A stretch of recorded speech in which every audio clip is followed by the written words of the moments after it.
buscan nuevamente, lo vuelvo a decir, en 2 de Corintios, este texto que es la base de esta miniserie que ya estamos en la parte final en relación con nuestra identidad en Cristo y los cambios. Y el texto dice en 5:17, de modo que si alguno está en Cristo, en el contexto que conocemos, ya no conocemos a ninguna persona en base a un criterio simplemente humano o carnal, y debido a que en nuestra nueva identidad en Cristo, las cosas viejas pasaron, incluso nuestra forma de vernos a nosotros mismos, de igual manera como a los demás. Y aquí todas son hechas nuevas. Ahora buscan en Filipenses y vamos a orar en Filipenses, por favor, en su capítulo 3. Oremos. Padre, muchas gracias por habernos reunido, por habernos cuidado, por habernos protegido, por cada culto que hemos realizado en medio de esta situación en donde no hemos tenido ningún enfermo ni contagiado en relación con nuestros cultos. Te damos muchísimas gracias y te seguimos pidiendo tu ayuda, tu protección, tu guianza. Te pedimos por todos los que apenas empiezan a reunirse, como en el caso de Guatemala el día de hoy, tienen por primera vez la oportunidad de reiniciar sus cultos, y por varios que siguen bajo restricciones aquí en México. Te pedimos para que puedan, a pesar de las dificultades, adorarte el día de hoy en espíritu y en verdad, proclamar tu evangelio y cumplir con su propósito como iglesia, como misión.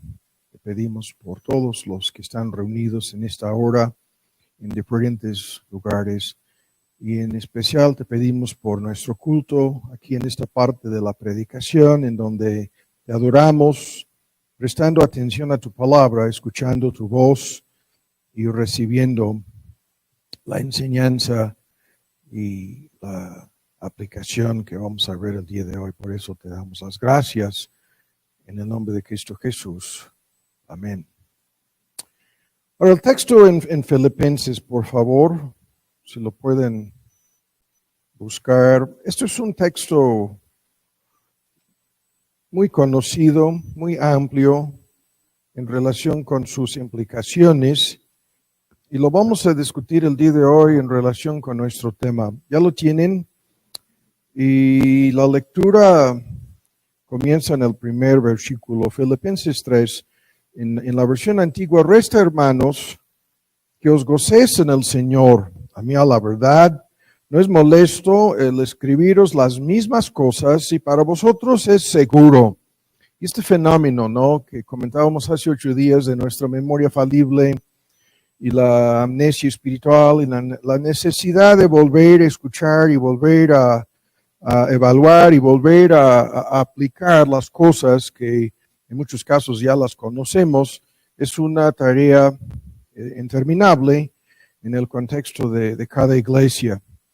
En el versículo 2, guardaos de los perros, guardaos de los malos obreros, guardaos del cortamiento. Se refiere aquí, como muchos de ustedes lo saben, a los judaizantes que fusionaban el cristianismo con el judaísmo y trataban de obligar a los que pretendían ser creyentes gentiles en Cristo Jesús a judaizar, a convertirse en judíos, incluso a circuncidarse. A eso se refiere a la palabra misteriosa en la versión antigua, cortamiento. Y luego en el versículo 3, porque nosotros somos la circuncisión, y se jactaban de este rito, ¿no?, que lo vuelvo a decir, que los judaizantes trataban de obligar a los creyentes gentiles a cumplir. Y la respuesta apostólica bajo inspiración del Espíritu: nosotros somos la circuncisión, los que servimos en espíritu a Dios y nos gloriamos en Cristo Jesús, no teniendo confianza, y la mejor traducción es confianza alguna en la carne, Y aunque yo tengo, como entre paréntesis, yo tengo también de qué confiar en la carne. Si alguno piensa o parece que tiene de qué confiar en la carne, yo más. Y viene la lista de cosas, ¿no? En las cuales los judíos y los judaizantes confiaban: circuncidado al 8º día, del linaje de Israel, de la tribu de Benjamín, hebreo de hebreos, y en cuanto a la ley, fariseo, y en cuanto al celo, perseguidor de la iglesia, enemigo del cristianismo, como lo sabemos. Y en cuanto a la justicia, tal como la malinterpretaban estos judíos y los judaizantes, de igual manera, en cuanto a la justicia que es en la ley, irreprensible, intachable, y se consideraban así como incluso más que supersantos. Pero las cosas que para mí eran ganancias, él las reputado, él las considerado, él las estimado como pérdida o pérdidas, plural, la versión antigua. ¿Y el motivo? Por amor de Cristo. Y ciertamente estimo todas las cosas pérdida por el inminente o excelente conocimiento de Cristo Jesús, mi Señor, por amor del cual lo he perdido todo, el gran tema de las pérdidas, y lo tengo por, en las versiones modernas, basura. En nuestra versión antigua la palabra es la más fuerte posible, estiércol. Lo tengo por estiércol para ganar a Cristo y ser hallado en Él, no teniendo mi justicia, que es por la ley, que sería por medio de haber guardado la ley, sino la justicia que es por medio de la fe en Cristo. La justicia, y aquí viene un punto crucial, que procede o que es de Dios. La justicia que Dios imputa acreditando esta obra perfecta de Cristo, a eso se refiere a cada creyente por medio de la fe. Y luego vienen más cosas en el versículo 10, a fin de conocerle y el poder de su resurrección y la participación o coinonía de sus pensamientos en conformidad con su muerte. Hasta ahí la lectura, y aquí vamos a estar ocupados el día de hoy con este tema. Ahora, ¿listos? Seguimos en esta miniserie sobre nuestra identidad en Cristo. Estamos en la parte que comenzamos hace 8 días en relación con los cambios, y como vamos a ver, esto se vincula de igual manera con el futuro. Lo que vimos la semana pasada, esta mini fórmula que está por todas partes de la Biblia, incluso aquí mismo en este pasaje, Pablo estaba recordando su vida como judío inconverso, fariseo incluso, y haciendo una evaluación del cambio que experimentó al entender bien el Evangelio. Y eso es el bien bosquejo aquí, recordando su historia personal como judío, como rabino, como incluso perseguidor de la iglesia, evaluando la base de toda aquella vida, la que vivía antes de aquel día rumbo a Damasco cuando conoció al Señor, y luego actuando y, como vamos a ver, cambiando por completo su cosmovisión, su entendimiento, su mente. Un arrepentimiento total es lo que el texto mismo narra en relación con este asunto. Ahora, nosotros vimos una parte de este tema la semana pasada. Hicimos, porque se nos acabó el tiempo, hicimos la primera ilustración que vimos de aplicación en relación con esto, un mini repaso del tema del hijo pródigo, en donde el hijo, después de haberse apartado de la casa de su padre, entró en una gran crisis y, volviendo en sí, comenzó a recordar todo lo que había abandonado, todo lo que había perdido, todo lo que había rechazado incluso de parte de su padre, y el tema de la bondad de Dios, ¿no?, que nos guía al arrepentimiento, haciendo una evaluación de su error, su pecado, su rebeldía, mirando a las croquetas, ¿se acuerdan? Y a los puercos, y a sí mismo en el selfie, evaluando la realidad de su error y pecado, se arrepintió. ¿Se acuerdan? Con esto terminamos. Se arrepintió hasta el grado de volverse a la casa de su padre, humillándose y pidiendo perdón.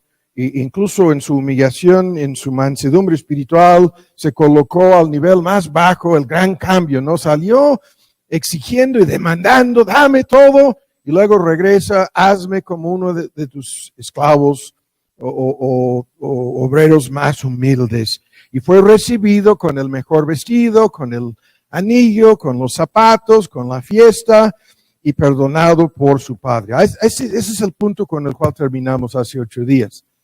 Ahora, el día de hoy agarramos el mismo hilo y lo vamos a discutir en base a este texto en otro sentido. Vamos a aplicar esta misma fórmula, que es la base de todos los cambios reales que suceden en el mundo, como vimos hace 8 días. Ahora, comencemos entonces de nuevo el día de hoy. Todo lo que ocurre en relación con los cambios en la vida de quien sea, comienza con la fórmula que estamos usando aquí. Si nos damos cuenta o no, constantemente estamos recordando muchas cosas. A esto volveremos. Es un gran tema porque la mayoría de las personas, como lo vimos hace 8 días, su forma de acordarse es de manera imperfecta, de forma incorrecta, su memoria falible y su memoria selectiva les obliga a reinterpretar incluso muchos eventos en su misma, la historia personal de su vida. Estos eventos son reinterpretados por sus fallas de memoria. Y lo que sucede en el contexto del Evangelio es la predicación del Evangelio te pone frente a un espejo en donde Dios te obliga a ver la realidad, como sucedió con el hijo pródigo, en donde Dios te obliga a ver la realidad de tu pecado y tu necesidad. Esto produce lo que vamos a discutir otra vez el día de hoy, y más adelante lo volveremos a hacer en varios sentidos. Esto produce una evaluación. Y lo que vemos aquí es exactamente esto con el apóstol Pablo. El pasaje que acabamos de leer en Filipenses 3 es una tremenda evaluación de todo lo que había sido su propia vida, antes y después de ser convertido. Y luego vienen al final tremendos cambios, como vamos a ver próximamente aquí en nuestro sermón. Entonces, comencemos con esto. Y en la introducción voy a volver a estos puntos que ya hemos visto. Todos nosotros, si nos damos cuenta o no, tenemos un sistema de valores, como Pablo describe su sistema de valores religiosos y personales antes de ser convertido a Cristo. Estos valores, estas convicciones, estas creencias están resumidas en esta fórmula la cual conocemos. En síntesis, estamos buscando todos el bien. Esto ya lo hemos estado diciendo, la fórmula es importantísima. Estamos buscando el bienestar, estamos buscando el bien, entre paréntesis, entre comillas, la palabra bien. Y esta palabra puede significar bienestar, felicidad, contentamiento, satisfacción, autorrealización, haz tu lista. Y en base a este criterio, el bien, ¿no? Evaluamos las cosas que hacemos y que suceden en nuestras vidas y actuamos en base a lo anterior. Y nuestro punto sigue siendo que esto es el mecanismo, esto es la fórmula, este es el método para efectuar cambios en la vida de cada ser humano, sin excepción. Todos están anhelando el bien, en algún sentido el bienestar, y lo que nos interesa aquí nuevamente el día de hoy, lo vamos a ver en nuestro texto, la definición correcta de ese bien. Ahí está la bronca, ahí están todas las controversias, todos los pleitos en la cosmovisión, la perspectiva de cada quien. Si tu definición del bien es una definición equivocada, entonces te va a conducir a un desastre. Terminarás, a menos que vuelvas a evaluar y cambias tu perspectiva, terminarás cosechando los amargos, desastrosos frutos de tu error, de tu equivocación, por un lado. Por otro lado, lo vuelvo a decir, una vez que tengamos una definición de la palabra bien, luego el gran dilema es cómo alcanzarlo, cómo buscarlo. Y esta fórmula la vuelvo a repetir nuevamente el día de hoy. Está resumido en 3 puntos. Muchos piensan, bueno, ahí está el bien y yo voy a hacer ese bien. Y su argumento es, haciendo algo bueno, logro el bienestar. Y ese algo bueno, ¿no? Pablo pensaba aquí, siendo fariseo, siendo super santo, siendo el más religioso de los religiosos, el más fanático en mi religión, ese es el bien que estoy haciendo, ¿no? Y luego, lo que pretendía conseguir Pablo con ese bien, su propia salvación, su vida eterna, iba de por medio en el asunto, como vamos a ir viendo nuevamente el día de hoy. Y eso es el segundo punto. Las personas piensan haciendo el bien o consiguiendo el bien, o en el tercer punto, ¿se acuerdan? Tan solo vinculándonos con los buenos, asociándonos con los demás, los que están haciendo el bien. Pueden ser miembros de nuestra familia, de nuestro grupo, de nuestro equipo, de nuestro movimiento, de nuestro partido. Están haciendo el bien y nos vamos a asociar con ellos, ¿no? Y como lo vuelvo a decir, este mismo bosquejo está en nuestro texto, en donde lo que vamos a ver aquí es haciendo algo bueno, y esto quiere decir siendo verdaderamente convertido a Cristo.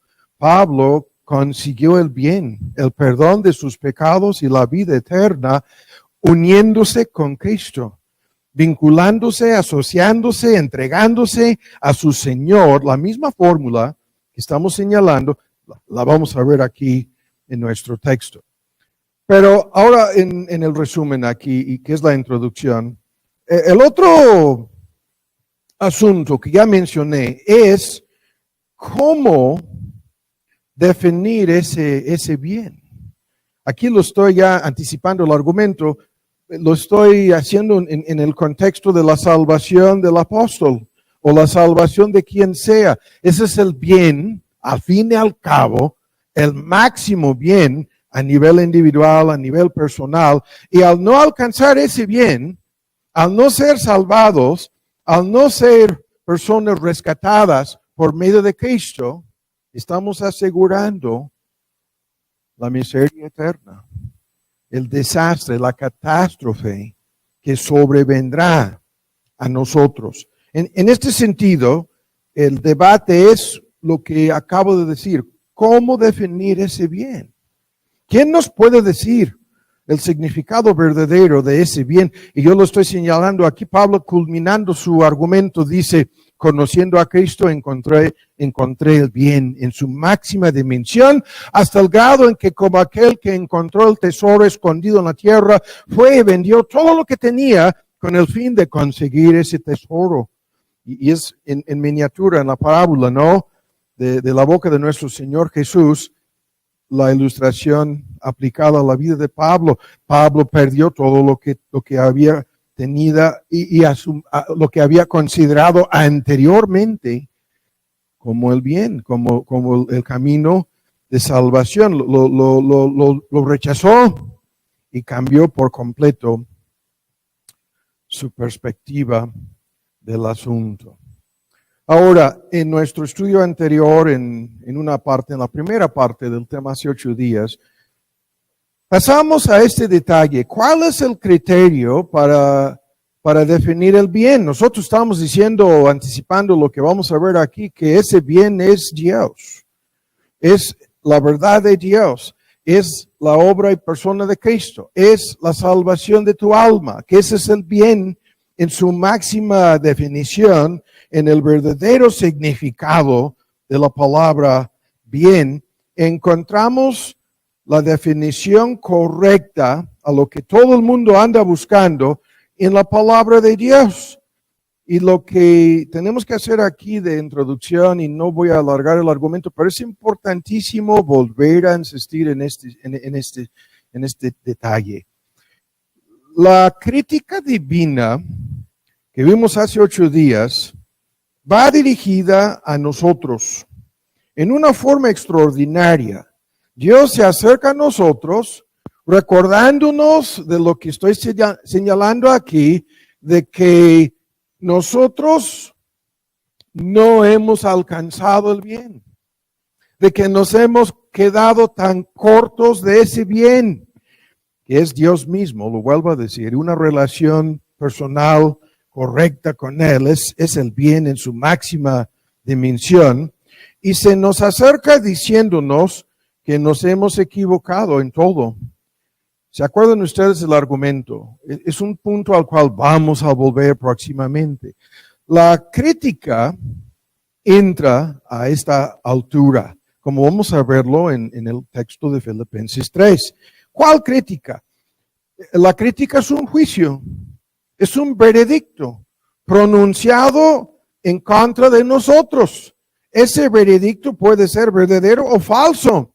Pero la crítica simplemente dice, no has alcanzado, no has alcanzado, no has llegado a la meta, no has llegado al verdadero bien, estás fallando en el cumplimiento de tu deber, no estás alcanzando la norma que puede ser humana o divina. Y se acuerdan, en nosotros que vivimos en esta vida, estamos constantemente criticados y juzgados por los demás, al no alcanzar sus normas, al no alcanzar su definición del bien. Pero nada de esto nos interesa el día de hoy. Lo que nos interesa es la definición divina de ese bien. El Dios que nos habla por medio de su palabra y su evangelio nos dice que nos hemos quedado tan cortos de su bien, que es, lo vuelvo a decir, Dios mismo es ese bien, y como ya sabemos, el amor para con Él y para con el prójimo es su definición de todo esto, de qué es lo que sucede cuando comenzamos a alcanzar ese bien. Comenzamos a amarle a Dios y amar a nuestro prójimo. Lo vimos en relación con el criterio que Dios usa para definir el bien y el mal. Lo vimos hace 8 días. Ahora, esto para terminar la introducción, el punto es lo siguiente, escuchen bien. Vivimos en un mundo en donde los debates acerca de esto nunca van a terminar. ¿Por qué? Porque domina, y esto es algo no nuevo, sino cíclico en la historia de nuestro mundo, domina en la actualidad lo que nosotros llamamos el relativismo. El relativismo. ¿Qué quiere decir la palabra relativismo? Escuchen. Quiere decir que todo es relativo. Todo es relativo. Y esto significa que no hay un criterio para evaluar, que no hay una norma fija para juzgar o criticar. Los relativistas no pueden acusar a los demás de haber hecho algo malo, indebido, incorrecto o ni siquiera pecaminoso, puesto que para ellos el mal y el bien son cosas relativas. Y lo vuelvo a decir, este concepto lo conocemos, lo hemos analizado muchas veces. Para los relativistas, las verdades éticas y morales son cosas subjetivas. Esto quiere decir sujetas al criterio de cada quien. Cada persona, escuchan, sostiene su punto de vista sobre la moralidad, sobre la ética, y el argumento es simplemente que el punto de vista de cada quien es válido. Que no existan reglas fijas. que no hay ningún criterio para evaluar la conducta de nadie. Podemos repasar, podemos recordar lo que hizo, pongan ustedes como ejemplo, algún dictador como Adolfo Hitler, pero según el relativismo, no hay ningún criterio para juzgar, no hay ningún criterio para evaluar la conducta de Adolfo Hitler. No existen reglas de conducta que se aplican a todos. Esto es su argumento. Eso es lo que domino hoy en día a nivel mundial. No hay un criterio para medir, para juzgar, para criticar, para juzgar a nadie. No, juzgar y criticar, según el relativismo, son cosas inválidas, que no se pueden hacer. Y en este sentido, no es posible juzgar la conducta personal, individual, de ningún ser humano. Todo es subjetivo, sujeto al criterio de cada quien. Todo es relativo. Y por lo tanto, escuchan bien. Por lo tanto, resulta imposible exigir cambios o aún realizar cambios. Y el tema lo tengo que meter aquí. Les pido perdón, muchos de ustedes conocen bien el argumento. Escuchen cómo se aplica el criterio de los relativistas.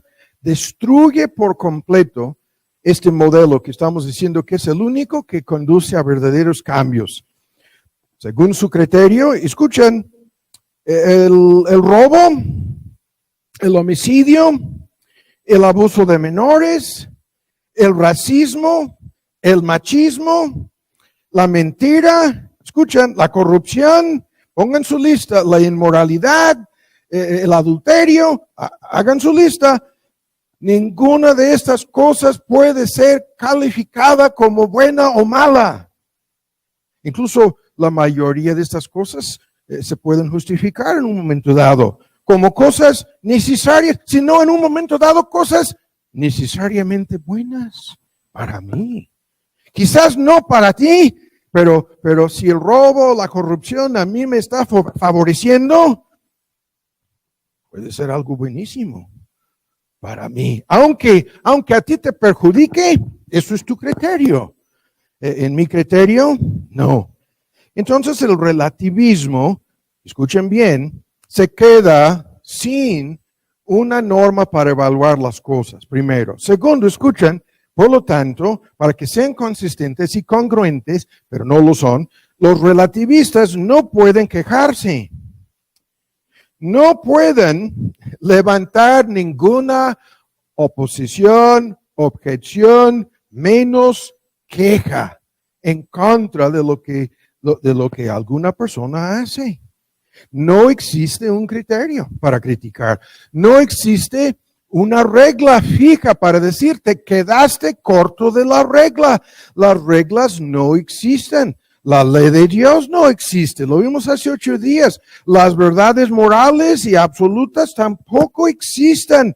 Las distinciones entre el bien y el mal son falsas. La distinción entre incluso la verdad y el error. Yo puedo estar engañando, mintiendo a medio mundo, pero a mi manera lo que estoy diciendo es la verdad. Por lo menos es mi verdad. Es la verdad que yo sostengo. Y la distinción entre algo tan básico como la verdad y el error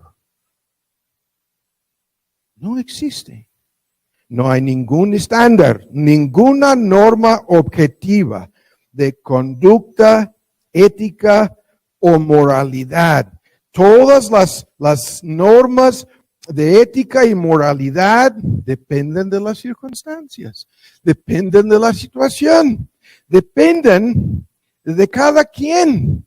En ese sentido, entre paréntesis, hay que decirlo, los mismos que andan tocando la trompeta y lavando el cerebro de medio mundo con su argumento relativista, escuchan, andan quejándose en contra de Dios, muchos de ellos. Pero ¿en qué tipo de engaños están metidos? La existencia del mal Y las cosas que andan mal, de las cuales andan quejándose estas personas, no son un argumento en contra de la existencia de Dios. Tan solo son argumentos a favor de la existencia de Dios.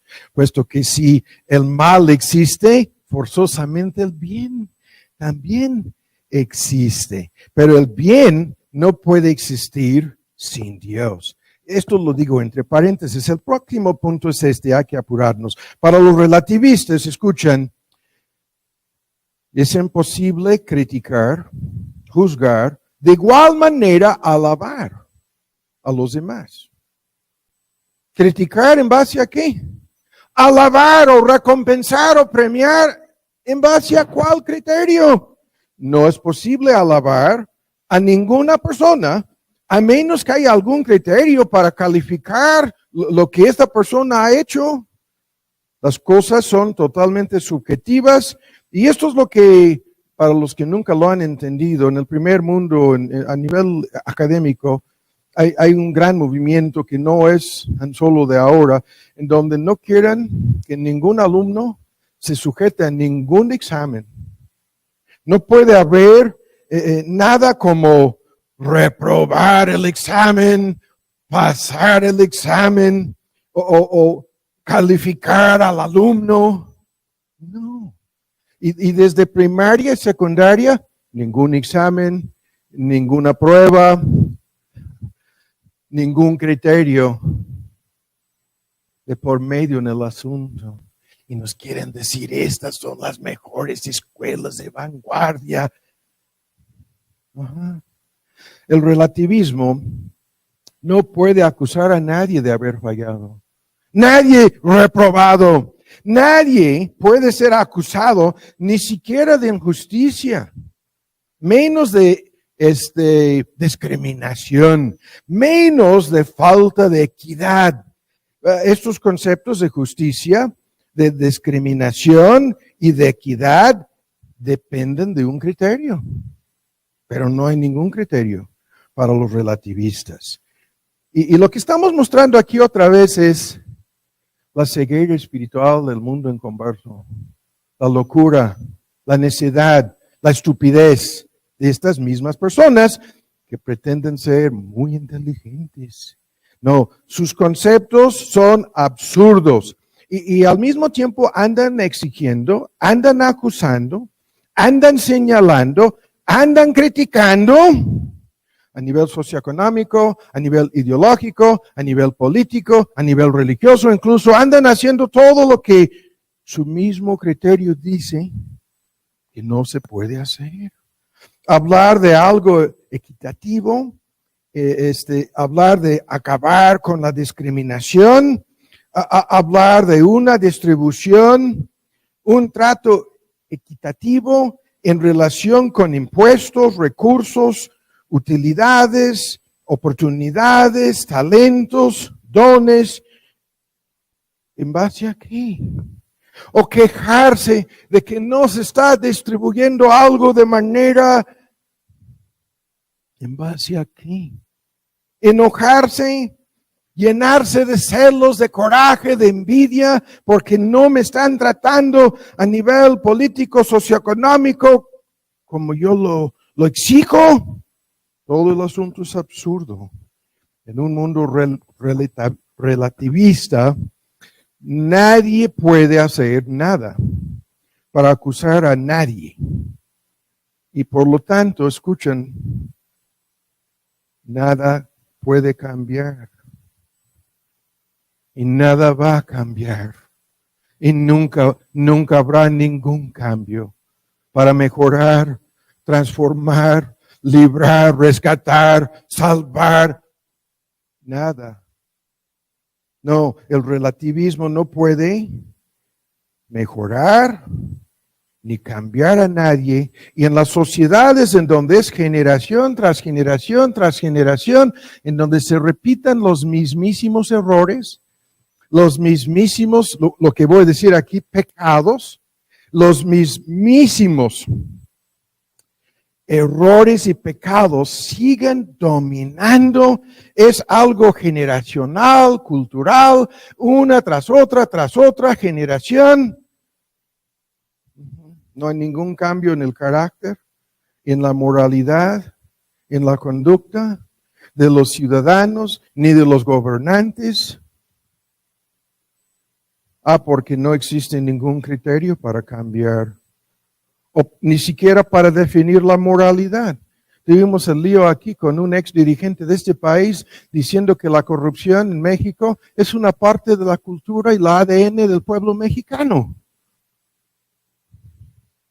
Esas fueron sus palabras. Yo agregué a esto del ADN. Es lo que quería decirnos, ¿no? Y la persona relativista vive en un vacío. Lo sigo diciendo. Nunca va a cambiar esa persona. Nunca. Hablar en ese contexto de personas decentes, honestas, razonables, confiables, personas morales, personas buenas, o peor aún, personas santas, es imposible en el mundo relativista. De igual manera como lo anterior, hablar de personas malvadas, corruptas, no civilizadas, personas hipócritas, perversas, depravadas, deplorables, o personas pecaminosas, tampoco.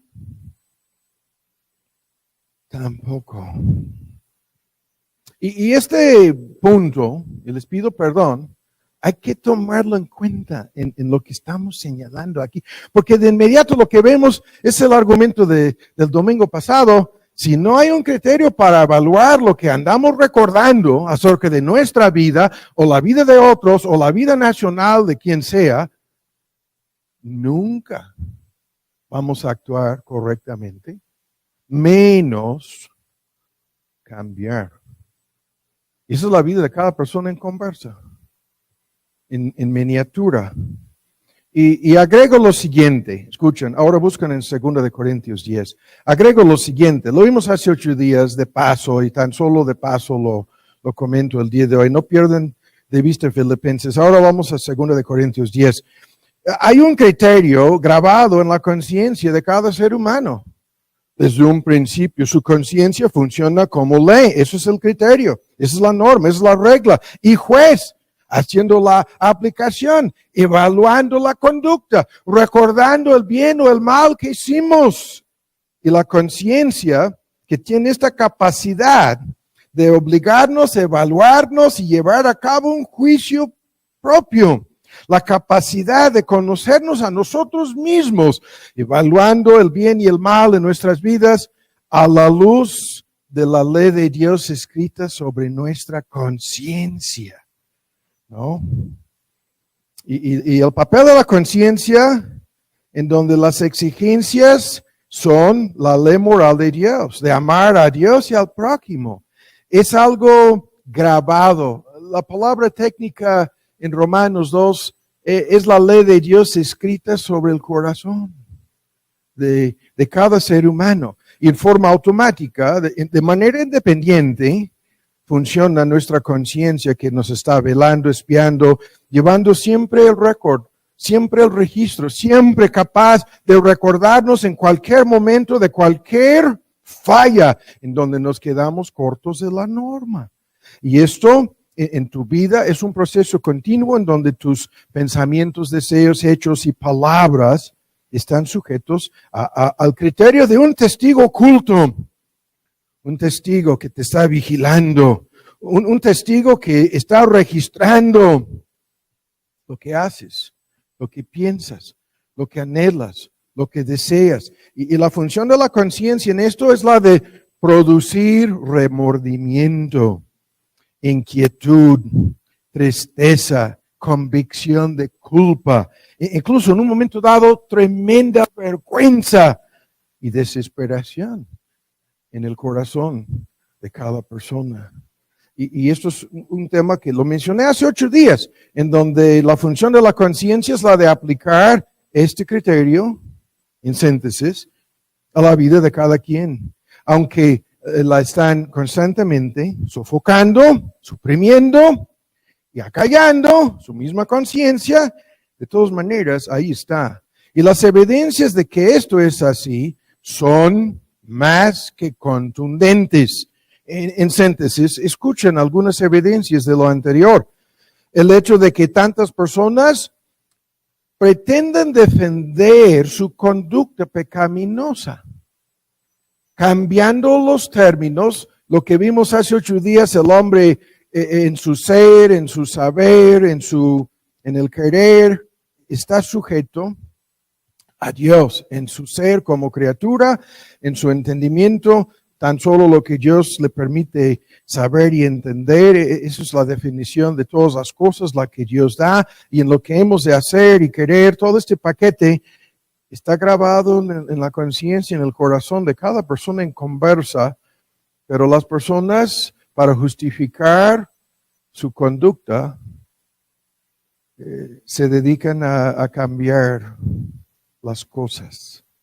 Ya no las quieren llamar por sus nombres. Hasta el grado que ilustrábamos hace 8 días, en donde el aborto no es el asesinato, no es un acto de homicidio, es el derecho de las mujeres de hacer lo que quieran con su propio cuerpo, con su propia sexualidad incluso. Y peor aún, muchos no lo saben, pero el aborto fue aprobado en los Estados Unidos bajo un criterio, escuchen el criterio que usaron. Nunca fue aprobado como ley, sino como una interpretación de una cláusula en la Constitución, y la cláusula tiene que ver con el derecho de privacidad. ¿Cómo? El derecho de vivir en forma privada tu propia vida, privacidad. O sea, de no ser espiado por ninguna autoridad, de hacer en lo secreto, oculto o privado de tu casa, tu corazón, y en este asunto, en tu sexualidad y la procreación de hijos, tienes el derecho de privacidad.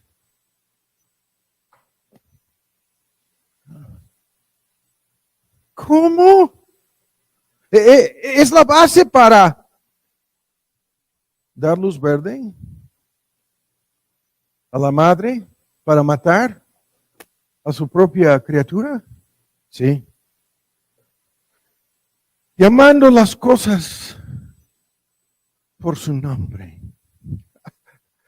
Y se oponen a los que quieren llamarlas por su nombre. Si tú dices asesinato, crimen abominable y vil, te van a demandar en los países del primer mundo. Simplemente por llamar las cosas por su nombre. Por su conciencia. Como yo lo decía, aquí estamos detenidos innecesariamente rápido. El próximo punto, la existencia de la conciencia se manifiesta, escuchan, por la forma en que tantos echan la culpa a otros, por las cosas en las cuales ellos son los culpables. No los otros, sino ellos son los culpables, echando la culpa a otras personas. ¿No? Somos expertos en echar la culpa a alguien, echar la culpa a algo. Comenzando con el tema del aborto, el tema es cómo terminó embarazada esta persona, esta mujer. Y salvo en los casos de violación, creo que fue algo voluntario de su parte, pero lo tratan como si la mujer fuera víctima de alguien o algo en la cual ella no participó. No voy a decir más aquí. El tema es tan sencillamente explicable. Nuestra conciencia nos acusa de haber hecho el mal, y tú y yo somos expertos en echarle la culpa a alguien o algo con el fin de librarnos de la acusación. En el texto en Romanos 2, acusándose o excusándose sus pensamientos unos a otros, es el mismísimo proceso en la conciencia de cada quien, en donde resulta que yo estoy excusándome porque es culpa de otros. Y la tercera evidencia, ¿se acuerdan? todos esos intentos de ocultar cualquier pecado. El hecho de que somos expertos en pecar de forma oculta, expertos en ocultar nuestras ofensas, expertos, hay una lista de cosas de las cuales no queremos que nadie sepa, y somos expertos en no tan solo ocultar estas cosas de los demás, sino de nosotros mismos. A esto volveremos. Es una parte del diálogo, en donde el acusado y el acusador están por dentro. Y una parte de la persona se está escondiendo de la otra parte para no hacer caso de su conciencia. ¿No? Y peor aún, escuchen, esto de la victimización, ¿no? Ni lo vamos a discutir. Pero tengo que dejar este argumento. Es una parte de lo anterior. Alguien nos está recordando del mal que hicimos. Alguien está forzando el asunto de una evaluación interna. Y cuando digo alguien, es la conciencia, ¿no? La facultad misteriosa que Dios nos ha dado. Y nuestra forma de actuar, para no reconocer nuestra culpa, nuestra necesidad de cambiar, arrepentirnos incluso, nuestra forma de actuar es golpeándola, aplastándola. Al repetir una y otra vez, es increíble, la mayoría de las mujeres que han abortado a un niño, escuchen, lo han hecho no 2 veces, sino 3 veces. En algunos casos 4 veces. En algunos casos 5 veces. Checan, revisen las cifras, las estadísticas. Y esto es así con el pecado que sea. Al repetir una y otra vez los mismos pecados, las personas pretenden acallar, aplastar, quemar, cauterizar, volver insensibles, la palabra correcta, bíblica en Efesios, su misma conciencia. Y así, discutiendo, justificándose, excusándose, distrayéndose, recapacitando, regrabando, o sea, nuevas pautas de conducta en lugar de lo que Dios dejó grabado ahí desde un principio. Así el asunto. Y todo esto fue necesario ahora para llegar a este texto que les mencioné en 2 de Corintios, y ahora nos vamos a lanzar a nuestro texto en Filipenses, después de dar lectura aquí, 2 de Corintios 10, ¿ya lo tienen? Aquí hay un argumento al cual volveremos. El texto lo conocemos. Hay un gran conflicto espiritual. Las armas de nuestra milicia en 10:4 no son carnales. En el conflicto espiritual hay armas de milicia, de combate, de guerra. Pablo dice, no son armas carnales. No son la fuerza, no son la brutalidad, no son la inquisición, no son la tortura, no son la cárcel, no son la hoguera, no. Son poderosas en Dios. No son externas, no son físicas, no son carnales. Son armas proporcionadas por Dios, poderosísimas. Lo que el texto dice lo conocemos. La ilustración es una fortaleza. Y los expertos en el griego dicen que esta palabra fortaleza habla del lugar en la torre más alta, un lugar el más protegido, como un cuarto de seguridad, es lo que diríamos hoy día. Esto lo hacen en muchas casas en la construcción, construyen ahí una parte en donde los muros y las puertas y los vidrios, todo el asunto fortificado, blindado, y ni con una granada vas a entrar ahí. Esa es la palabra griega aquí, que habla de la parte interior de la fortaleza, que cuando van a asaltar la ciudad, si no pueden penetrar adentro, no va a caer la ciudad. Porque esta fortaleza impide que tomen la ciudad. Esa es la ilustración. Y luego el versículo 5, estas armas son capaces de derribar argumentos y toda altivez que se levanta en contra del conocimiento de Dios. Y luego dice, llevando cautivo a los presos, ¿no? Todo pensamiento llevado cautivo a la obediencia de Cristo. Rápido hay que decir esto. Fíjense bien en el punto. En este proceso de recordar, de evaluar, con el fin de cambiar, escuchan, hay un proceso parecido a este, en donde hay que usar armas. La arma en Efesios 6, la espada del Espíritu, la palabra de Dios, ¿no? Entre otras armas, o la oración y el amor, y hay más en este asunto de las armas. Pero estas armas son capaces para destruir, escuchen lo que el texto dice, todo razonamiento altivo que se levanta en contra del conocimiento de Dios. Esto quiere decir que los inconversos, en lo más profundo de su ser, buscan refugiarse en la torre, la más protegida, la fortaleza cerrada ahí, con sus argumentos. Se encierran en la fortaleza, en el cuarto de seguridad. Se encierran. Los términos aquí son militares. La guerra, el conflicto es espiritual. Y el texto simplemente dice esto, escuchen, que estas armas son capaces de destruir, y el argumento es este, los procesos mentales. Esta fórmula, todo pensamiento altivo, se refiere a pensamientos equivocados. Se refiere a argumentos falsos. Se refiere a pensamientos en un proceso de evaluación que los inconversos usan para justificar, según el texto, su rebeldía en contra de Dios.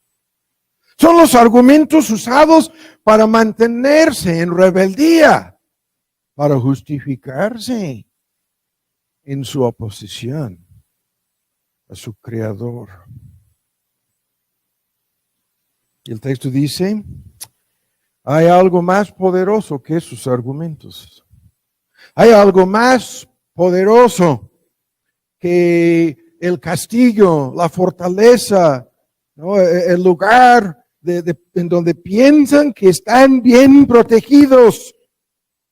Hay algo suficientemente poderoso para convencer a quien sea de su culpa, de su pecado, de su error, de su rebeldía en contra de Dios.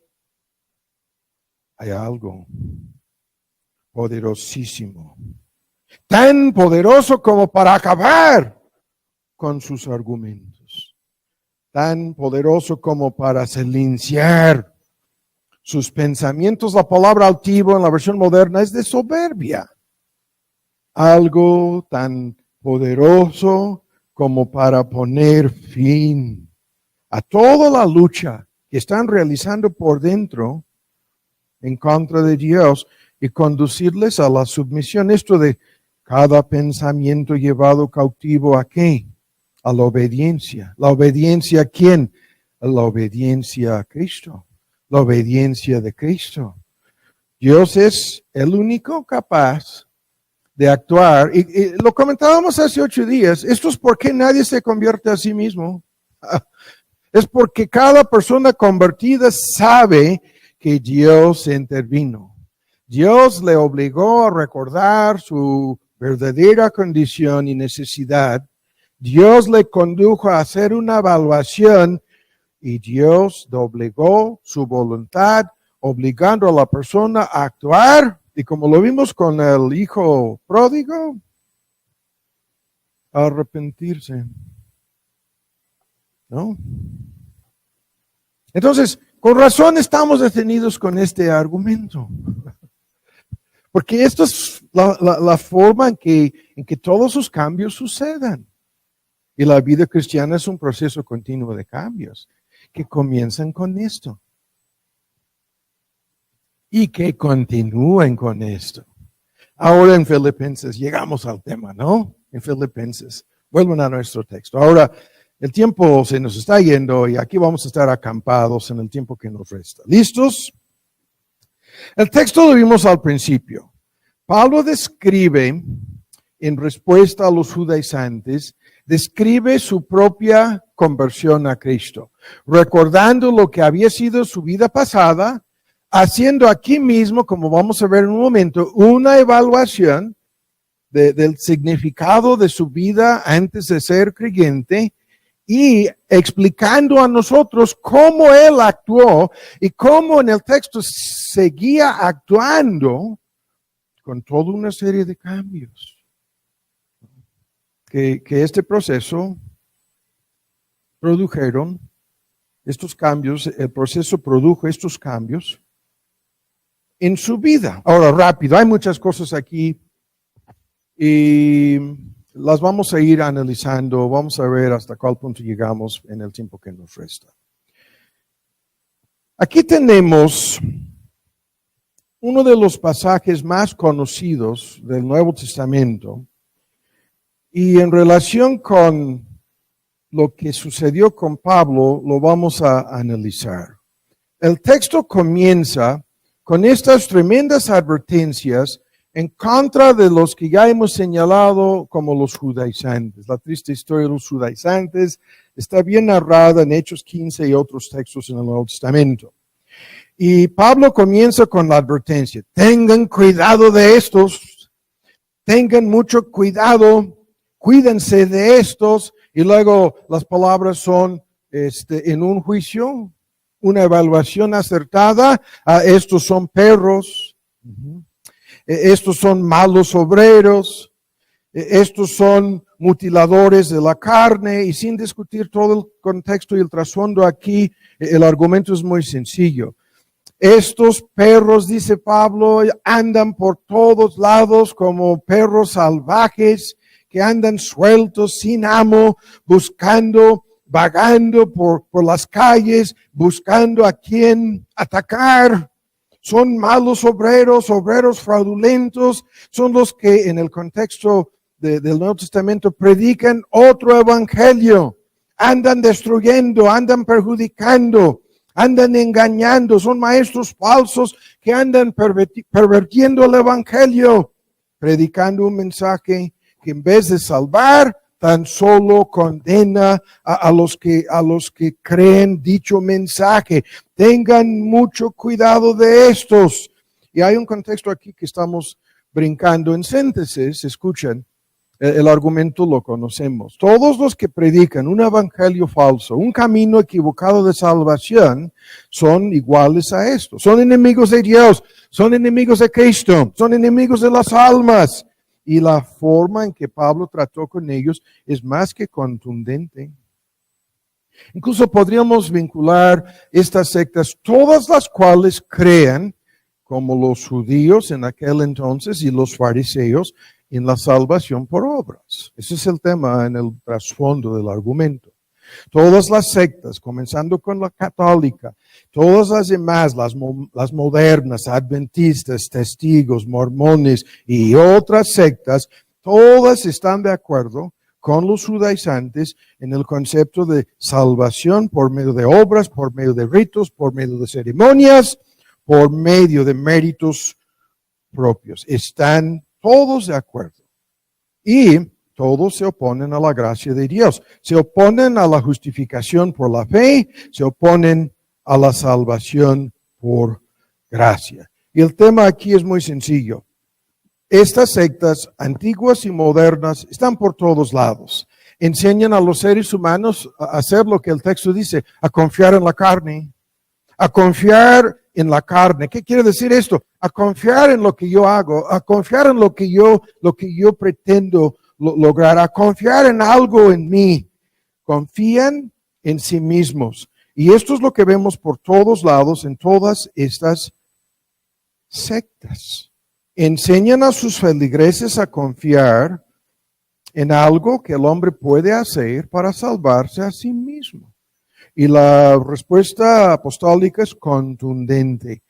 Estos son los peores de los peores. Y hay incluso en la palabra acortamiento, hay una fórmula técnica ahí en donde es una palabra la más fuerte posible, lo que podríamos considerar incluso como una grosería hoy en día, que Pablo usó para atacar a estas sectas. Y luego en el versículo 3 dice, nosotros los creyentes somos la verdadera circuncisión.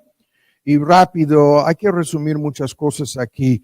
La verdadera circuncisión quiere decir que lo que la circuncisión representaba, es decir, el nuevo corazón, la cirugía no hecha con manos, según Gálatas y Romanos 2, ¿no? El verdadero judío no lo es en lo exterior, sino en lo interior, y la circuncisión, en el versículo 29 del segundo capítulo de la epístola de los Romanos, dice, la circuncisión es la del corazón, en espíritu, no en letra, el nacimiento nuevo, la nueva criatura. En otras palabras de nuestro texto en 2 de Corintios 5, nosotros somos la persona cuyo corazón, a esto vamos a pasar próximamente en estos cambios, cuyo corazón ha sido cambiado por la gracia de Dios, por el Espíritu de Dios, por la palabra y el Evangelio de Cristo. Y como consecuencia, adoramos a Dios en espíritu. Y no en forma simplemente externa. Las personas religiosas, víctimas de las sectas en todo el mundo, hacen lo contrario. Creen que la adoración depende de cosas externas, templos, altares, lugares sagrados, ceremonias, ritos misteriosos, y ponen todo su énfasis en fórmulas y programas y dones y actuaciones, y todo el asunto es externo. Y Pablo dice, no, nosotros adoramos en el Espíritu, aquí es en el poder y la ayuda del Espíritu Santo, de nuestro espíritu, de nuestro corazón. Cristo lo dijo así a la mujer samaritana, los que le adoran a Dios en espíritu y en verdad le tienen que adorar, ¿no? Y no es posible adorarle en otra forma. Y luego dice, y nos gloriamos tan solo en Cristo. Somos la verdadera circuncisión del corazón y nos gloriamos, estamos leyendo en el versículo 3, nos jactamos tan solo en Cristo. No en nosotros mismos, no en lo que nosotros hacemos, no en nuestra carne, no en dones, no, nada de esto. Y el argumento sigue siendo que, lo vuelvo a decir, una evaluación de la verdad de todo esto, como vamos a ir explicando. Los que son la verdadera circuncisión, los que a de veras le adoran a Dios, escuchan la última cosa en la lista, en el versículo 3 estamos, no tienen confianza alguna en la carne. No tienen confianza alguna en la carne. Y la fórmula carne aquí quiere decir algo aparte de Cristo. Cualquier cosa fuera de Cristo.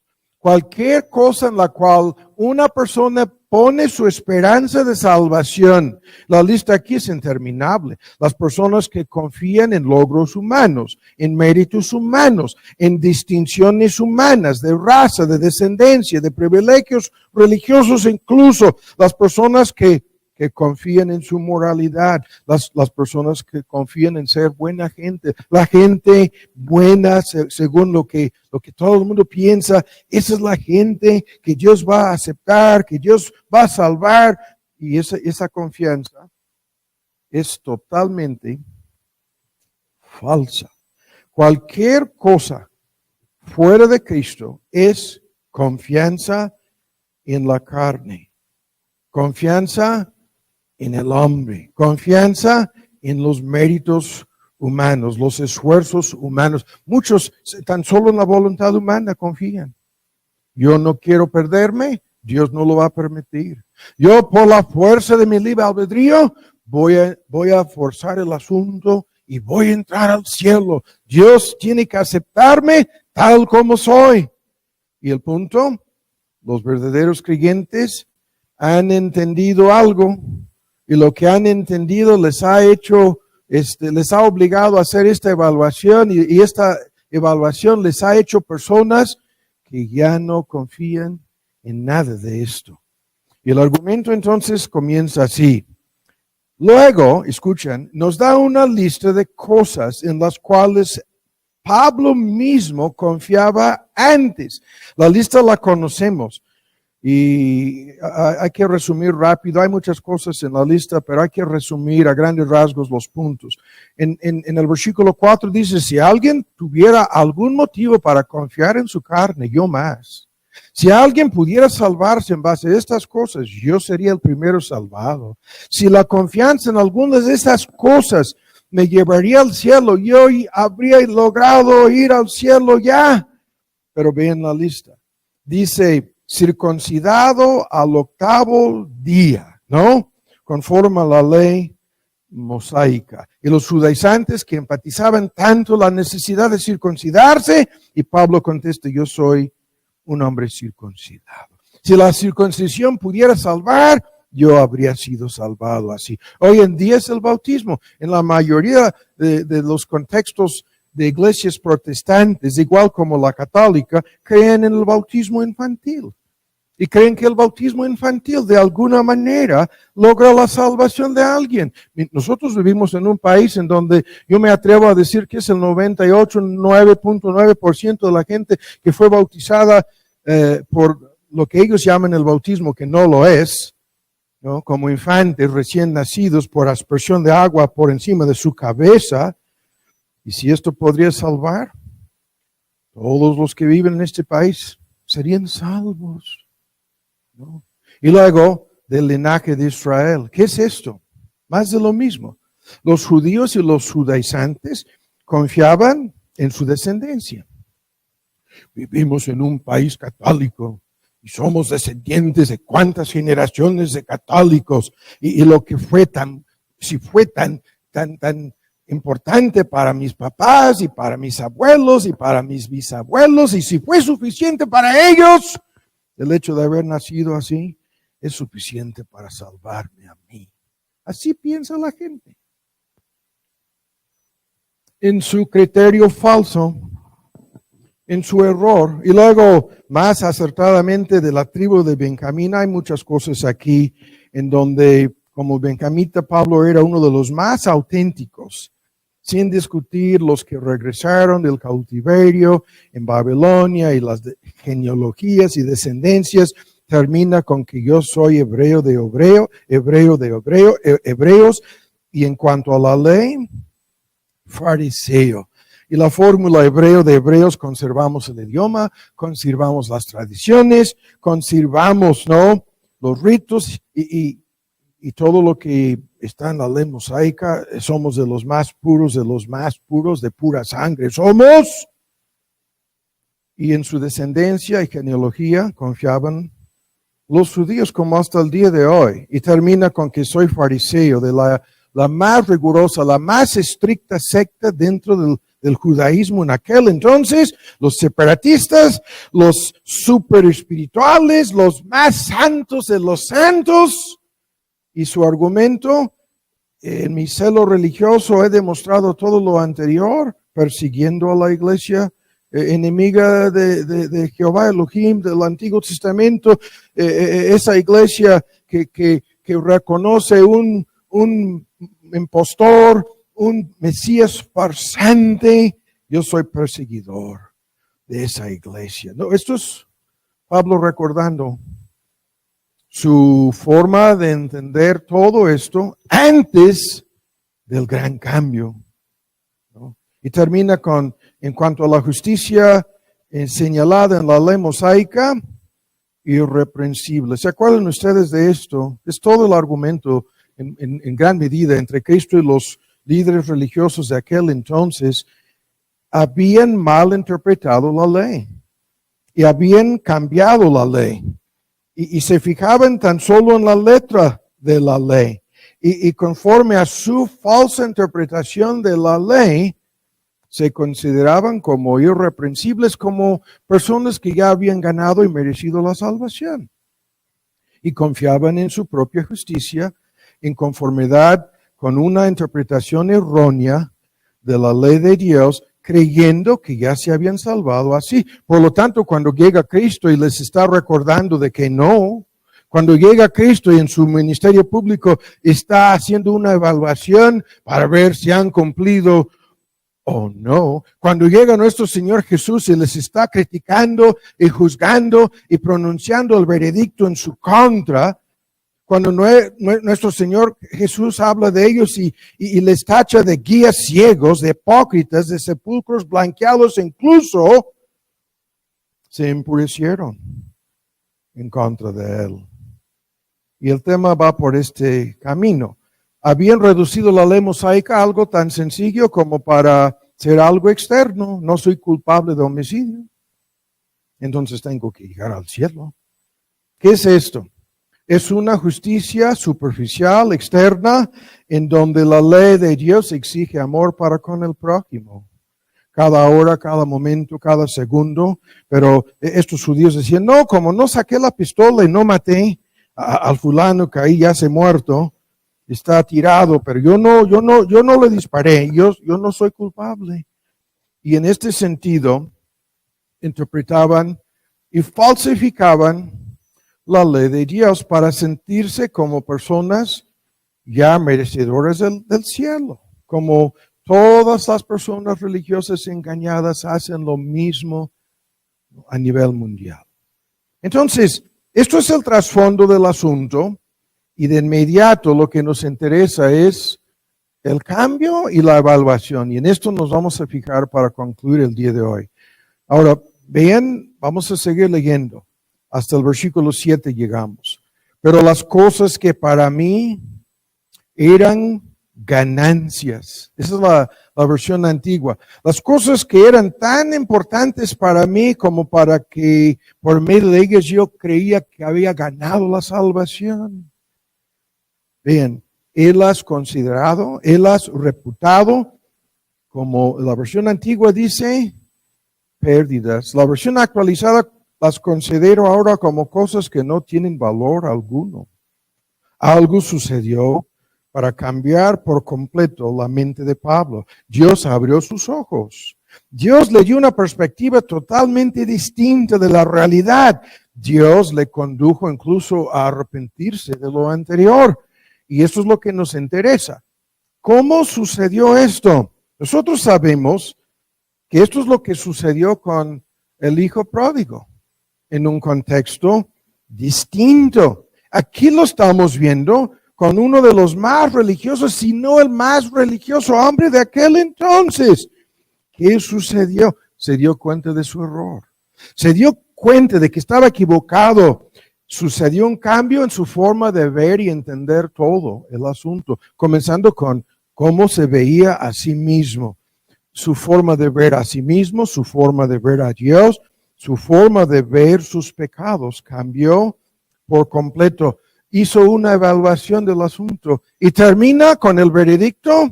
Todo lo que yo usaba como la base de confiar en mí mismo y en mi carne, ahora dice, en la versión actualizada, es basura. Vean el cambio. Y en la versión antigua, lo señalábamos al principio, la palabra. ¿Cuál es la diferencia entre basura y estiércol? Les pregunto. Ni la una ni la otra cosa tiene valor. No vamos a discutirlo más. No es necesario. Si yo te entrego una bolsa de basura, tú puedes ver, bueno, el hermano me está humillando, me está obligando a sacar la basura, pero como no tiene ningún valor y yo quiero mostrar mi disposición de servir, voy a depositar la basura aquí en el camión. Pero si yo te entrego una bolsa llena de estiércol, me vas a decir, ¿qué? Esta es la palabra aquí. Estiércol. Un cambio tan radical. Algo que no simplemente que hemos de arrojar o echar a la basura, sino algo ofensivo. Algo repugnante está de por medio en esto. Y Pablo ahora comienza a valorar y estimar todo lo que él había rechazado. Comienza a valorar y estimar a Cristo, el Evangelio, la persona y obra de Cristo. Asumen un valor, el más grande valor en su vida, como vamos a ver, y comienza en su cambio a amar lo que él pensaba antes de Cristo así. Este Mesías es basura. Y sin lugar a dudas, como ofendió a los judaizantes con la palabra aquí, mutiladores, ¿no? De su cuerpo, no voy a decir más. Sin lugar a dudas, ofendía a los cristianos atacando a su Mesías con palabras parecidas. Este Mesías no vale más que estiércol. A lo mejor no, les decía. Y les obligaba a ponerse de acuerdo, a blasfemar cuando perseguía hasta la muerte a los creyentes. Pero lo que Pablo había rechazado y menospreciado tanto, ahora su argumento, estoy dispuesto a perder todo por amor de este Cristo. Estoy dispuesto a abandonar, y lo que no hemos perdido nuestro tema, lo que Pablo está dispuesto a abandonar aquí es su identidad anterior, el viejo hombre, ¿no? Las cosas nuevas aquí son la identidad de Pablo.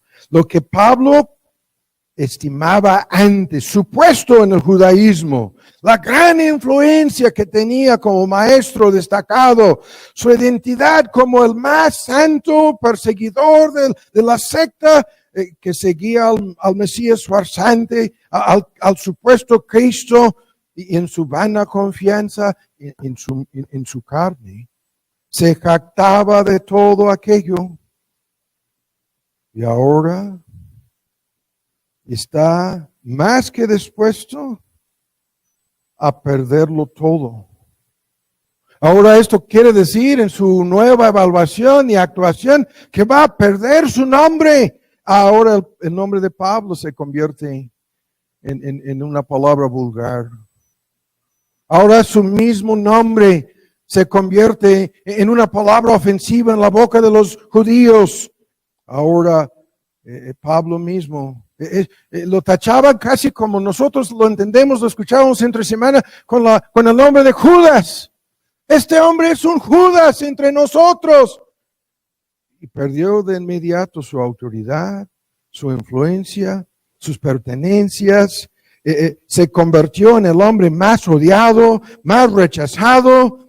Ahora está dispuesto a ser perseguido, a ser tachado de tonto, de necio, de estúpido, de engañado, dispuesto a ser, y este gran tema, rechazado.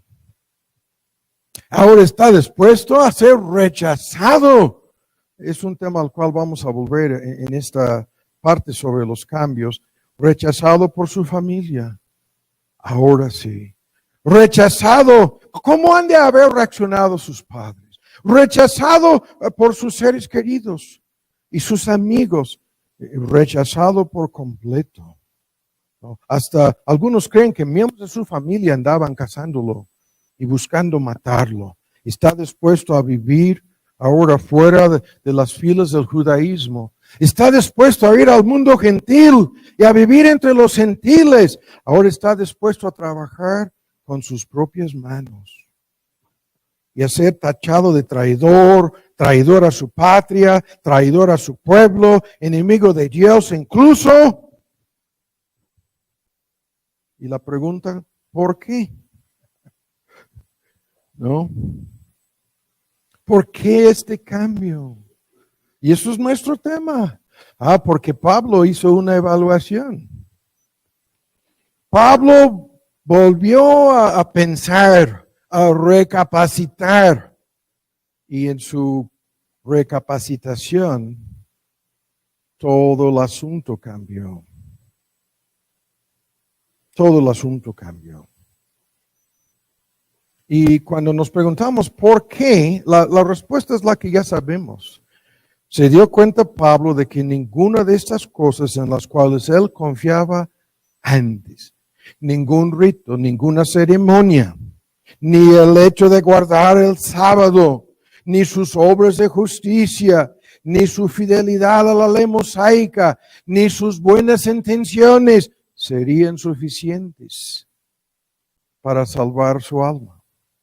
Se dio cuenta de que estas cosas no tan solo no son aceptables, no tan solo no son suficientes para que seamos aceptados por Dios, sino aquí dice basura. Una versión que tengo aquí dice, ahora considero que nada de esto tiene valor alguno, debido a lo que Cristo ha hecho. Ahora son estimadas como menos que nada. Todas estas cosas, un trapo de inmundicia, dice Isaías. Y el punto es este: Dios no va a aceptar menos que la perfección. Y esto es la bronca en todos los conflictos religiosos sobre el verdadero camino de salvación hasta el día de hoy. Dios no aceptará algo a medias. No aceptará tus mejores esfuerzos. No aceptará tus buenos deseos. No aceptará ni siquiera, hablamos de buenas intenciones otra vez aquí. No, estas cosas no son aceptables ante Dios. No. Y peor, son obstáculos que en vez de salvarte, te van a condenar al infierno. Y aquí terminamos hace 8 días con este punto. Hay 2 formas en que la gente se pierde. 2 formas en que van a la perdición eterna. La primera es la que vimos en el resumen sobre el hijo pródigo. Se pierden en los pecados comunes y corrientes. Se pierden en la borrachera, se pierden en el adulterio, se pierden en la corrupción y los vicios. Pero la segunda forma, se pierden en una religiosidad repugnante. Se pierden confiando en su propia justicia. Se pierden confiando en sí mismos, en su carne, en su religiosidad, etc. Y escuchen bien el argumento aquí. La segunda forma para perderse confiando en tu propia justicia es más peligrosa que lo anterior, que lo que sucedió con el hijo pródigo. Porque los que no son enfermos, los que se consideran como sanos, así lo dijo nuestro Señor Jesús, no van al médico. Los que creen en su propia justicia, en su soberbia, en su ignorancia, están confiando en algo que ofende a Dios y que Dios califica por boca de Pablo aquí como estiércol. Se están presentando ante Dios confiando en el excremento. No. Nada más. Y se presentan ante Dios vestidos de excremento. Eso es el lenguaje bíblico. Trapo de inmundicia en Isaías es la fórmula técnica, y yo no puedo decir públicamente lo que esto significa. Pregúntenme después. Les va a sorprender. Es algo más repugnante que excremento. Y el punto entonces sigue siendo lo que sabemos. Ahora, entre paréntesis, hay que decir algo muy importante a estas alturas. Y lo que vamos a decir aquí es algo que muchos nunca lo han entendido, por lo tanto lo tengo que meter de por medio aquí entre paréntesis. Todas las personas que creen en la salvación por obras, ritos o ceremonias, o por sus propios esfuerzos, así lo voy a decir, creen que se van a salvar. Escuchen bien, su error es garrafal desde un principio por lo siguiente: tienen que creer que Dios no va a exigir la perfección de nadie. Eso es lo que tienen que creer, y eso es lo que creen. Creen que Dios no exige que nadie sea perfecto. Y la ilustración es una que llevamos años usando. Es la maestra en la escuela, el profesor en la universidad, que exige que todos sus alumnos sacan en español, en México, en el sistema educativo, es el 10 como calificación. En el primer mundo es el 100%, es lo mismo. ¿Y creen que Dios no exige esto de nadie? Que Dios es como el profesor voy a decir en el kinder, en la primaria, ni hablar de secundaria, ni hablar de universidad, en donde su norma, con este tema comenzábamos, en donde su regla, en donde su ley no exige la perfección de ningún ser humano. Y ahí está su error. Creen que si tú sacas 8, serás uno de sus consentidos, ¿no? Si tu calificación es de 7, quizás no tan consentido, pero bien hecho, ¿no? Un 7. Y si tu calificación es un 6, y hoy en día hay que entenderlo, ya estamos con 3 y con 2, depende de la escuela, depende del sistema, y nosotros, hay un maestro ahí que con 2 no serás reprobado. Quiero conocer a ese maestro. Quiero tomar sus clases. Quiero ingresarme a su escuela. Es el maestro, parece que es el benéfico, benevolente. Ha de ser un cuate maravilloso este profesor. Es a nivel universitario, es la escuela de medicina, es el 4º año y con 2 no serás reprobado. Ustedes que están con la cámara, aquí hay algunos médicos, aquí les estoy comentando algo que no vamos a discutir públicamente. ¿Qué tipo de maestro? ¡Cuán maravilloso el profesor! Por su criterio. Y ese es el juego que quieren hacer todas estas personas con Dios. No, Dios dice, cualquier calificación inferior al 10 y serás reprobado eternamente. Y la otra cosa aquí no la vamos a discutir, el tiempo se nos fue, estamos a mitad del camino, pero vamos a concluir. Escuchen, vamos a suponer que no sea un 8, ni 7, ni 6, no. Vamos a decir, Dios simplemente les va a decir, bueno, que no pecan por un día. A ver, ni en pensamiento, ni en deseo. Y el pecado es falta de amor para con Dios y para con el prójimo. Entonces, al no amar, estamos pecando. Entonces, activamente amar a Dios y al prójimo en todos los significados de esta palabra amar. Entonces vamos a suponer que una persona dice, no, yo no puedo esto, pero déjame pecar una vez, por lo menos un pecado por día. Por favor, seas un poco de complaciente conmigo, indulgente conmigo, dame licencia para pecar una vez, un pecado por día. ¿No? A los 70 años de edad, la persona que por falta de amor peca una vez por día, se habrán acumulado 25,000 pecados en la vida de esta persona. Pero nosotros sabemos que esto es ilógico, no es razonable. Por lo menos debe haber 2 pecados al día, ¿no? Por lo menos 2. Y la persona se duplican las cifras, ya termina con 51,000 y un poquito más de pecados, llegando a los 70 años de edad. Fallece y se pone ahí, pecó 50,000 veces. ¿No? Un promedio de 2 pecados por día. Así. No le va a aceptar Dios, no le va a perdonar, no le va a abrir las puertas del cielo.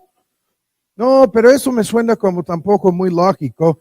Yo creo que es más acertado, es un pecado por hora, por lo menos 24 veces, aunque estamos dormidos entre 6 y 8 de estas horas, no importa que sean 24 pecados al día, ¿no? Así, esto es nuestro tema. A los 70 años de edad, los que han pecado, por lo menos dejando de amar a Dios o al prójimo en el transcurso de una hora, lo han hecho cada hora, tendrán 613,000 pecados pendientes. Es lo que se va a apuntar. Pecaron 613,000 veces. Y así va la famosa tabla matemática, ¿no? Esta tabla la usaban en la época, creo que de Spurgeon. No, hay algunos de la época puritana que hablaban de la tabla matemática, pero comparaban el número de pecados con la deuda nacional. Incluso lo publicaban así en folletos. La deuda nacional y tus pecados superan la deuda nacional. Y la gente así asustada, ¿no? ¿Cómo es posible? Pero así es. Así es esto. Porque la realidad es por lo menos un pecado cada minuto.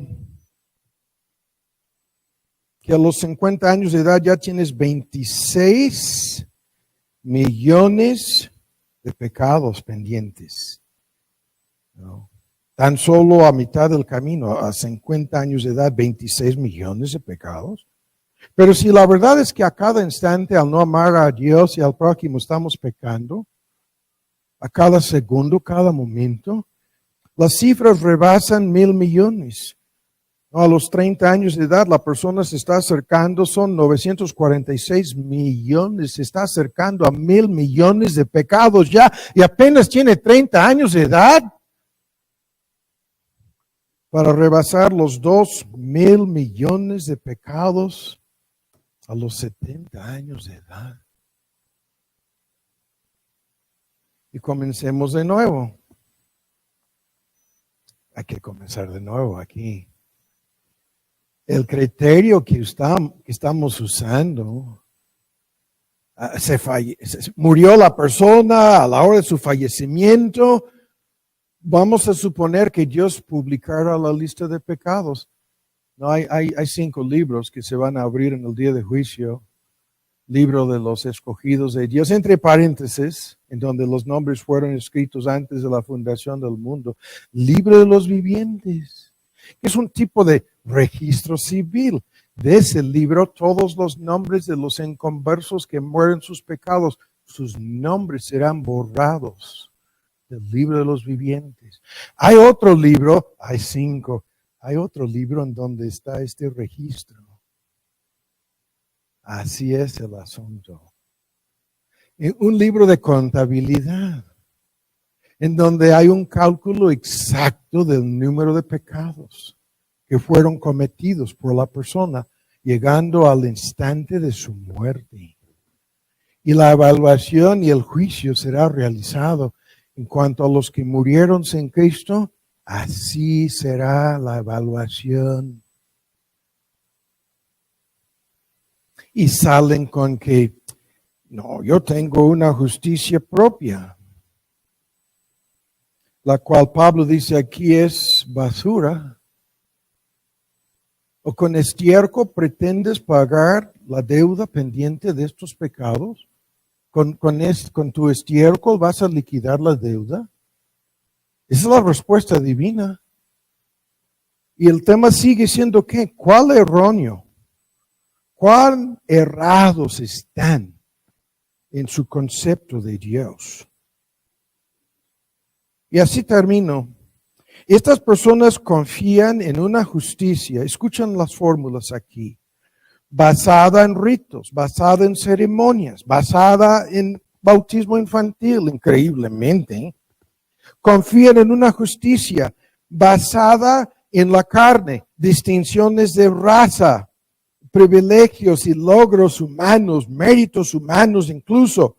Una justicia basada en su religiosidad. Una justicia basada en el celo religioso, en la sinceridad, como lo hemos visto tantas veces. Ay, a fin de cuentas es una persona sinceramente equivocada. Escuchen lo que estamos diciendo. A este tema vamos a volver. Lo mencioné. Hay un tema, lo estaba comentando con mi esposo en el camino. A lo mejor vamos a hacer una miniserie sobre este tema. El tema es el rechazo. La lucha que tú has tenido desde el kinder, en realidad antes, en el núcleo familiar, de sentirte como la persona rechazada por tus hermanitos, o por peor, tu mamá, peor, tu papá. El rechazo es un tema gigantesco que se aplica a todo lo que anda mal en nuestro mundo por la forma en que reaccionamos ante el rechazo. Es increíble. El rechazo puede ser político, socioeconómico, racial, nacional. El rechazo. Incluso en un contexto religioso. Me rechazaron en la iglesia. O peor, me expulsaron de la membresía. O me rechazaron mis amigos. La lista aquí es interminable, no voy a decir más. Esto es lo que está aquí sobre la mesa.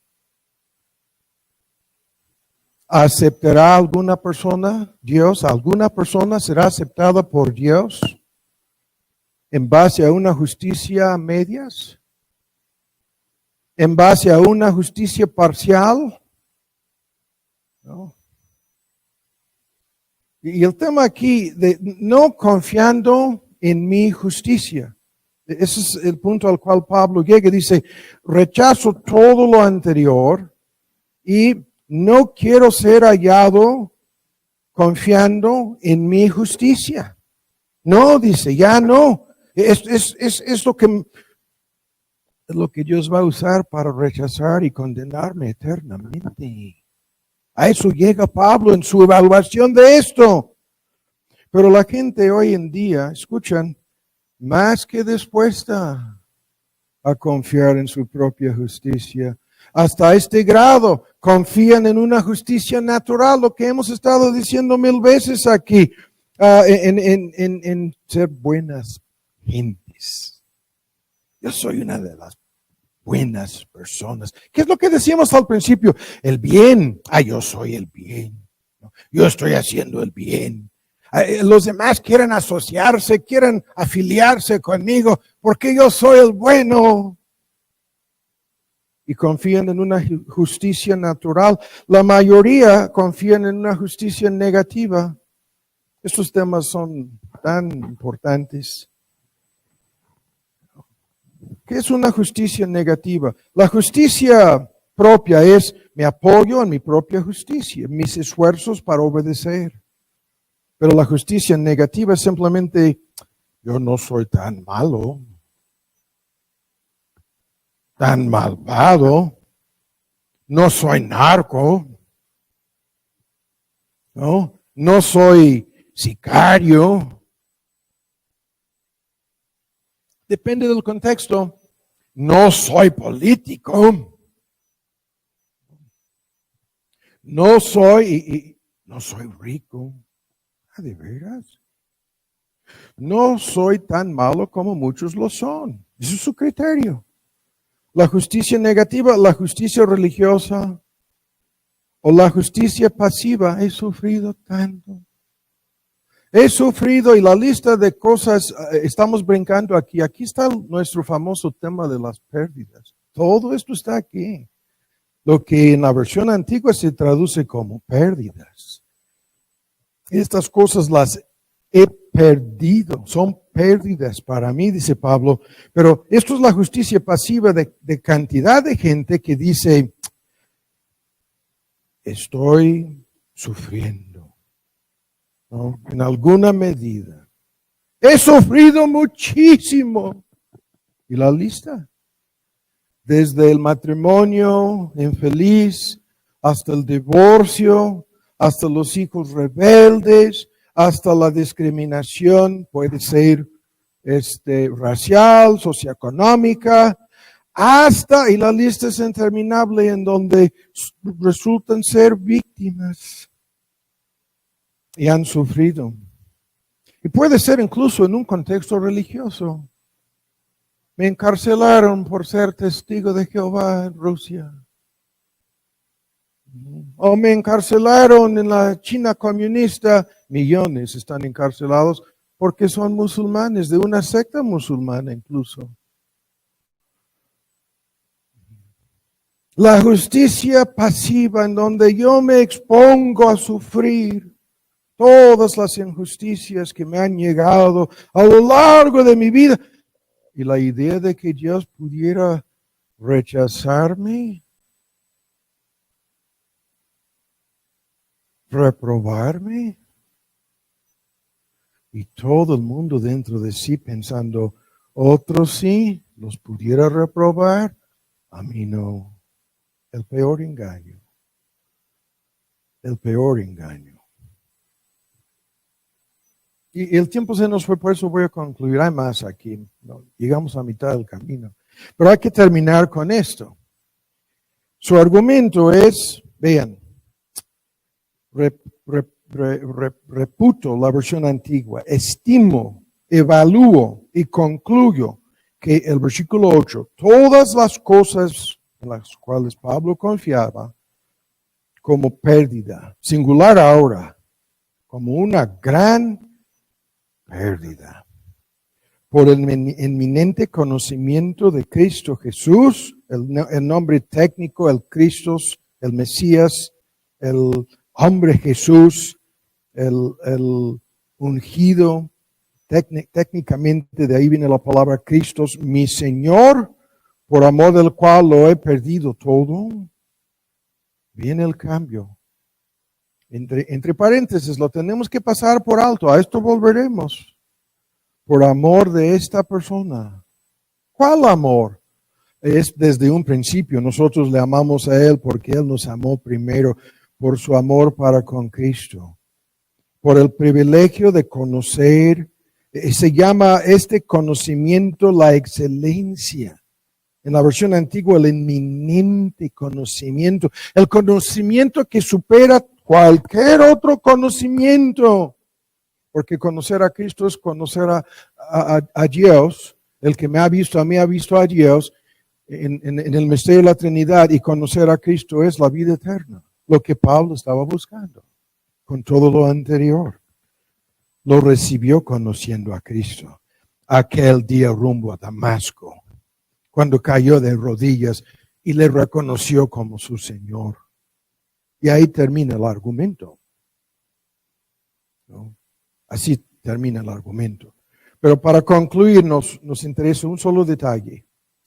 Dice, escuchan lo que dice en el versículo 9, yo quiero ser hallado en Cristo, unido con Cristo, identificado con Cristo, afiliado con Cristo. Yo quiero en el día de juicio, a este día se refiere cuando dice ser hallado, es en el día de juicio. ¿Es haciendo algo bueno? No, estoy confiando en Cristo. ¿Es poseyendo algo bueno? Sí, es poseyendo a Cristo. Quiero ser hallado, ¿no? Abrazando y siendo abrazado por el único Salvador. Sí. Y quiero ser hallado en Él. Esto es identificado con Él. ¿No? Quiero ser identificado. En la versión actualizada dice, yo quiero ser uno con Él. El gran tema de la unión espiritual entre Cristo y los suyos. Pero para terminar, la cosa que falta aquí es, no teniendo mi justicia, no dependiendo de mi justicia, no confiando en algo mío, no confiando en nada de lo anterior, que sería una justicia propia basada en mis esfuerzos para cumplir la ley. No, quiero ser hallado en el día de juicio, confiando tan solo en la justicia que procede de Él. Y con esto termino. Este tecnicismo lo conocemos. Esta justicia en la cual Pablo ahora está confiando es la vida perfecta de Cristo. Es la obra salvadora de Cristo. Y es el gran tema de la justificación por la fe en Cristo. La justicia que Dios exige es una vida perfecta. una calificación de 10, del 100% de obediencia. Y en sentido positivo, Cristo se encarnó y Cristo vivió una vida de amor para con Dios, su Padre, y con su prójimo, cada hora, cada momento, cada segundo. Y su justicia es por medio de la fe acreditada a la cuenta de los que creen en Él. De igual manera, escuchan, la misma ley exige que si tú sacas 8, 7, 6, 2, 1 o 0, que seas castigado eternamente. La misma ley lo exige. El alma que pecare, esa morirá. La sentencia de muerte efectuada en contra de Adán y Eva en el huerto del Edén, que nunca ha sido quitada. Todo el dilema de cada persona en conversa va a morir. Y es señalado que mueran y después se efectuará este juicio. Y el argumento, Cristo se entregó en la parte negativa a cumplir con la justicia, satisfaciendo el castigo, propiciando el pecado, recibiendo en sí mismo la condenación, la culpa, el rechazo y la reprobación de parte de su Padre Celestial. Es decir, la ira de Dios fue derramada en contra de Cristo y la base de esta justicia es la doble obra de Cristo, su vida perfecta y su muerte, que técnicamente son el mecanismo de justificación o salvación por medio de la fe. Ahora, termino con esto. 2 puntos. La forma más ilustrativa que hemos usado de cómo esto funciona, ahora nos conduce a este detalle. Y funciona de esta manera. Es como si fuéramos a una evaluación, a ver si pasamos la prueba, un examen en donde se nos va a entregar el examen y si lo podemos pasar, entraremos al cielo. Pero se exige que no puedes fallar, tienes que pasar el examen. Esa es la ilustración, la conocemos. Escuchen, es como si llegando a la sala de estudios y el profesor ahí está dispuesto a entregar tu examen, ¿no? Resulta que tu examen se lo entrega a un tercero que va a tomar el examen en tu lugar. Y el tercero que va a tomar el examen en tu lugar va a sacar un 10. Y después de pasar el examen, va a apuntar tu nombre y se lo va a entregar al profesor. Y lo que no sabíamos, se arreglaron entre ellos el asunto para que un tercero tomara tu examen y se lo entregara al profesor firmando, sellando 10. ¿No? Y el examen es para entrar al cielo. Y la contraparte, la ilustración la conocemos.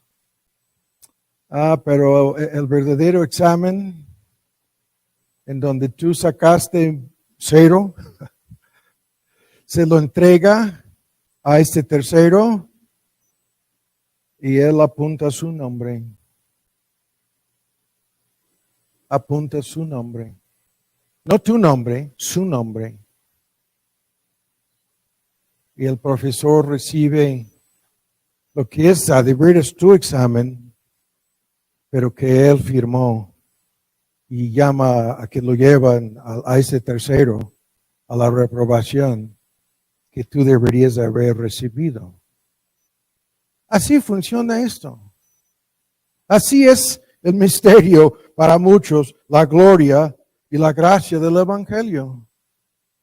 en donde la perfección que Dios exige en el Evangelio de su Hijo, ¿no? Su vida perfecta y su muerte.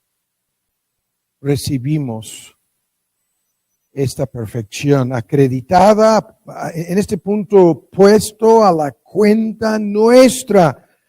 Y el argumento dice, yo antes creía que estas cosas eran valiosas para salvarme. Esto es una versión muy actualizada, pero ahora que veo que no tienen valor alguno, que no valen nada, ¿no?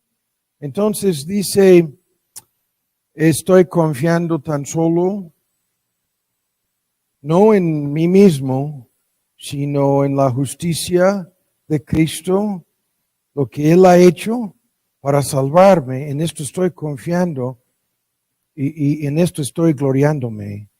Y en esto, ¿no?, está mi salvación, está el bien para mí en su máxima dimensión, ¿no? Y ya no me apoyo en mi propia justicia, sino me apoyo en la justicia que me llega por medio de la fe en Cristo. Y esto la fórmula creyendo, confiando y entregándonos, creyendo que su obra es suficiente para que no sea yo reprobado, sino aceptado y perdonado y declarado justo y tratado como si yo hubiera vivido la vida perfecta que Cristo vivió, confiando en eso. Es tan sencillo. Se te entregan el examen perfecto. Y ahí ves tu nombre. No es algo chueco, no. Es la gracia. Es el amor. Es la misericordia. Es el único camino de salvación. Y termino con esto. Si fuera posible salvarte haciendo alguna otra cosa o salvarnos por algún otro medio, jamás había venido Cristo, jamás se habría encarnado, menos habría vivido una vida perfecta, menos se habrían entregado en la cruz del Calvario para recibir el castigo, el rechazo que tú y yo merecíamos. Y creyendo, confiando en esto, lo único que podemos hacer es entregarnos a Él. Y con esto concluyo. La gente religiosa inconversa nunca ha entendido nada de esto. Y por lo tanto, tienen que renunciar su falsa confianza en lo que sea, ¿no? Y tienen que ser convencidos de su necesidad de Cristo. Y tienen que creer y entregarse a Él. Y en el momento en que esto sucede por la gracia de Dios en sus vidas, actuando, creyendo y confiando en Él, escuchan, el cambio más grande posible sucederá en sus vidas. Ya no serán rechazados, sino aceptados, perdonados y salvados por Dios. Oremos. Padre, te damos muchas gracias por tu palabra que narra la experiencia de Pablo en este asunto. Y te pedimos que nos ayudes a encontrarnos, cada uno de nosotros, en Cristo, identificándonos con Él, abandonando nuevamente cualquier esperanza en la carne. Te pedimos por cada persona presente, por cada oyente, para que podamos, en la evaluación correcta de este asunto, entregarnos nuevamente a Cristo y recibir por medio de la fe la confirmación de su justicia acreditada a nuestra cuenta, para que seamos a de veras personas perdonadas y aceptadas en base a su obra, en base a sus méritos, en base a su vida, en base a su muerte. Por eso te pedimos por cada oyente, por cada persona presente y por este privilegio de entender el verdadero mensaje de salvación, te damos infinitas gracias y te damos nuestras vidas. Por amor de Cristo, nos entregamos nuevamente a aquel que vino desde el cielo y nos amó y se entregó por nosotros. Por eso te damos infinitas gracias en su nombre. Amén. Muy bien, vamos a ponernos de pie. Vamos a cantar un himno celebrando la realidad de lo que hemos escuchado. Invitando a cualquier persona que no se haya entregado realmente a Cristo, a hacerlo ahora mismo, antes de salir de este lugar.